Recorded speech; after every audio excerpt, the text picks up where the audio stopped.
Congressman, though, why should any American have hope that all lawmakers in Washington, will be able to do something serious and beneficial on tax reform and overhauling the tax code? Because watching the Senate try and overhaul the health care system has been a disaster of individuals just looking out for themselves and not even their own constituents.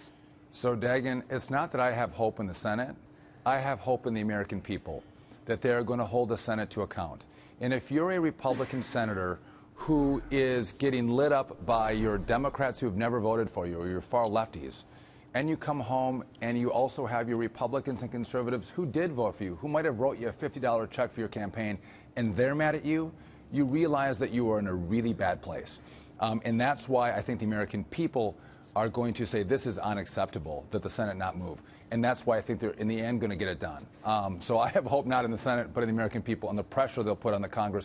And when the American people put pressure, the Congress responds. But, I mean, so you do expect then you'll get health care and taxes done still this year, or does this bleed into 18?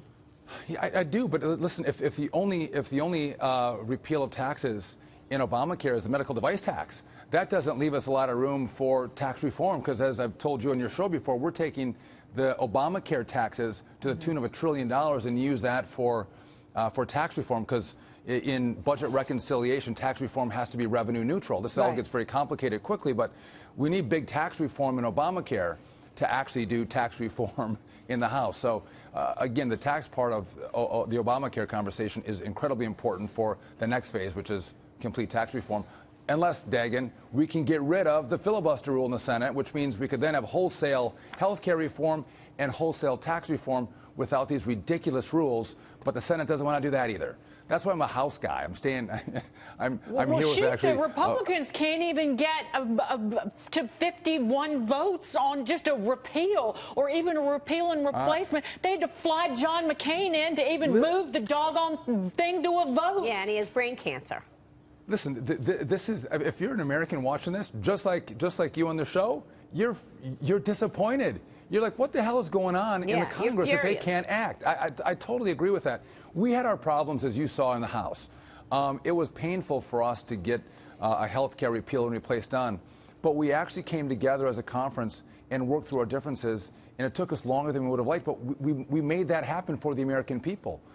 The U.S. Senate has to do that same kind of thing. They have to sit in a room and figure out the nuances of health care. And we can't, as a country, forget what Democrats did here. You have Democrats sitting on the sidelines throwing bombs at Republicans, but they gave us the failed Obamacare. This law is imploding, and they're doing nothing to help us fix it. Now what they say is, all we want is a single-payer health care system. That's the only way we'll help, is if we drove the health care car into the ditch, but now we want to drive the government in complete control of your health care, which is absolutely unacceptable for us. It would be refreshing if Democrats would go, hey, here's how we could actually move health care forward, where we could help people who are poor, we could help people who have pre-existing conditions, but we could help stand up a private market so families and individuals have a choice of products that meet the risk that they have in their life at a price that they can actually afford, with deductibles that aren't so high that they would never be able to use their plans. This would make sense, but Democrats are no part of this conversation, which I think is sad. Yeah, they don't want the agenda to get executed. Look, that's very clear. But what are you going to do about it? Okay, so that's not changing. That's been the situation. The Democrats are not going to participate in governing. I have skepticism that they're even going to participate in a tax reform package. So what are you going to do? Well, again, we have the options with some of the Senate rules, like budget reconciliation, to act on our own, if the Senate Republicans can act. And that's why we're here together, standing frustrated that they're unable to do it. But to your point, Maria, I think it's interesting that Senate Democrats are making Republicans go through budget reconciliation. You would think that Senate Democrats would say, let's sit down together and figure out where we go as a country to make America competitive again, not just on our individual rates, but on our corporate rates.